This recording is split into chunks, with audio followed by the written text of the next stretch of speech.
Time to rock and roll! Hello my friends. My name is Bot Mathematician and this is Holomancer. Also, Chief Investigative Reporter Dora joined us this evening. Gadgets and Gazette always gets the scoop. Perils in Paradise is slowly becoming the most controversial expansion in Hearthstone history. The opinions of our subscribers and popular players about the strength of the new cards differ significantly.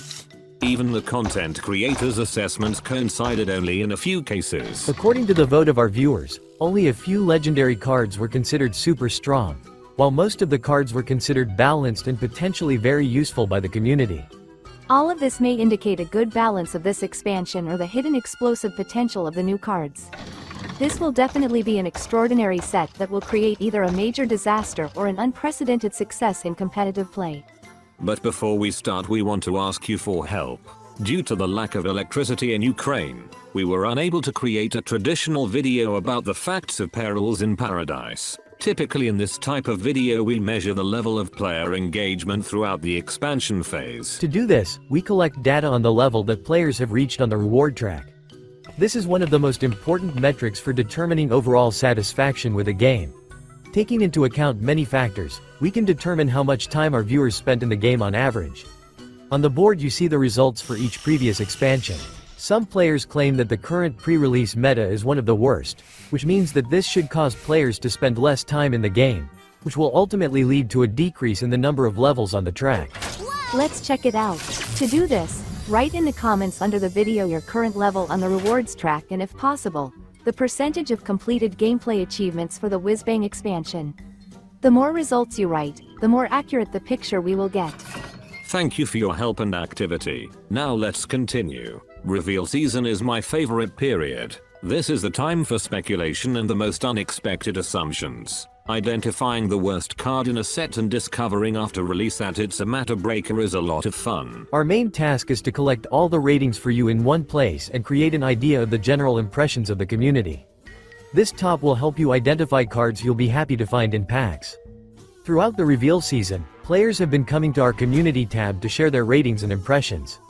Dear viewers, many thanks to everyone who took part in our polls. The data obtained formed the basis of our list. We've turned our community voting results into an estimated power quotient, which is expressed as a percentage.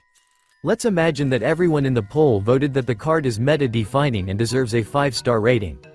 In this case, the estimated power quotient coefficient will be 100%. But that's not all. I spied on famous personalities and carefully took notes on their impressions of the new cards.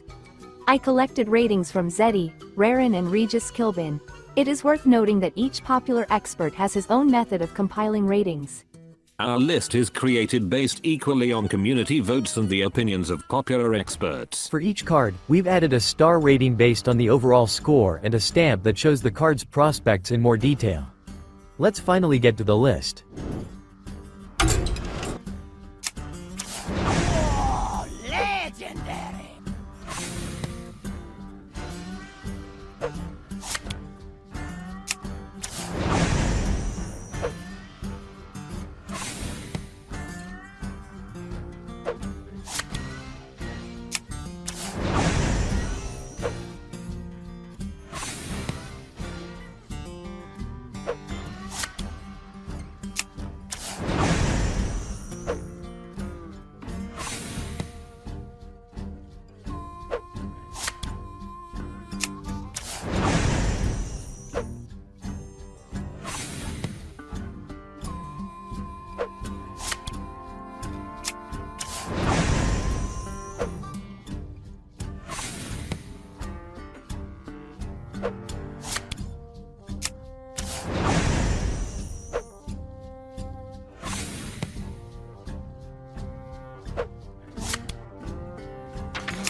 This time the worst card was AFK. This is a rare case when the opinions of ordinary players and popular streamers coincided. I don't believe this card will become a meta breaker, but I expect players to try to find unexpected uses for it. But if this fails, then the cards will fully live up to their name, and it will be funny. Simply the worst card that you definitely don't want in your packs. I want to remind you that according to the results of the previous compendium, Wheel of Death was recognized as the worst card of the set, but this spell turned out to be an incredibly powerful finisher that made a lot of noise in the standard format and even received a nerf. I love Hearthstone for this unexpected development. If you are interested in finding out how the community reacted to cards from previous expansions, then we created a special playlist for you and attached it in the comments.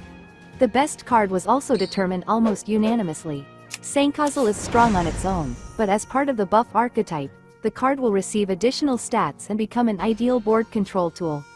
I'm also very pleased that 2 free legendary cards are at the top of the list and have the potential to be very useful within the new metagame. It is worth admitting that developers really often give players useful neutral legendary cards, and this is a very positive trend. Share with us your impressions of the new set. Which legendary card do you want to find in your packs the most? And please don't forget to share with us your level on the rewards track. This data is extremely important to us. Traditionally, we want to express our boundless gratitude to our sponsors. Dear friends, your help is invaluable. We will be grateful for any support. Okay, that's all for today. Thank you for spending this time with us. We really hope that we will have the opportunity to get in touch in the next video. Take care of yourself. And never give up.